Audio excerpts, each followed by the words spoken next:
Thankfully, because of the generosity of our community and the relentless commitment of our staff, Orangewood Foundation is the one that is there for those youth that have nobody else to turn to.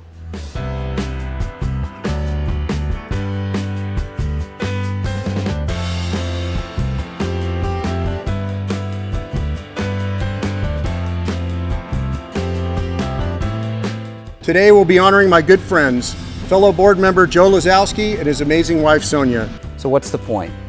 The point is life isn't fair when we start, but we have to have a chance to give kids a hand up. That's our goal. It's their future that matters the most, and I'm encouraging each of you to think about how you can help one-on-one. You'll also hear from a former Orangewood youth, Onika, who is now a wife, mother, nonprofit professional, and a small business owner in Tulsa, Oklahoma. If I did not have the resources through Orangewood, whether it was being a Guardian Scholar at Cal State Fullerton, being able to access funds for graduate school, having access to a peer mentor, and so many others that aren't explicit on the paper, but that we get as a byproduct of being able to access those services and resources, I don't think that I would have been able to build enough of a safety net to go on a limb and build the life that I have. And we're delighted to have Wes Moore as our keynote speaker. Wes is an author, veteran, entrepreneur, CEO, and as you'll find out, an inspiring speaker. People that they caught was a man who not only was from around the same neighborhood that I was from, he literally lived blocks away from where I lived when he was finally arrested. We were around the same age. We had similar pathways. And his name was also Wes Moore. And I remember having a conversation with him once when we were talking about Baltimore. And he said to me, he was like, I asked him a question. And I said, so do you think that we're products of our environments? Talking about Baltimore. And he looked back at me and he said, actually, I think we're products of our expectations. And as soon as he said that, I thought to myself, he is absolutely right.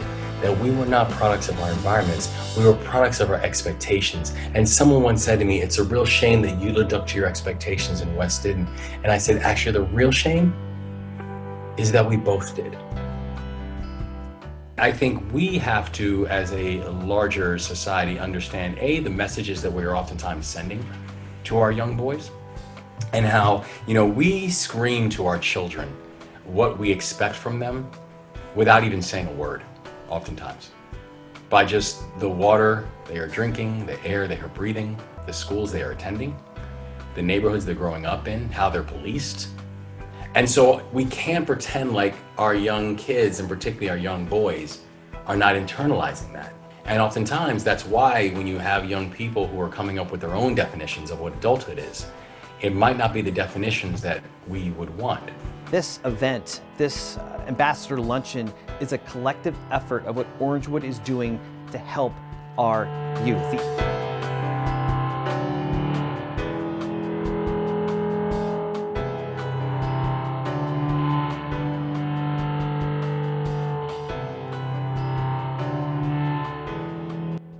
Have some good news. $122,351. Are you kidding me? So you know what that means. Add another $100,000 to that. $222,351 this afternoon. It continues to go up.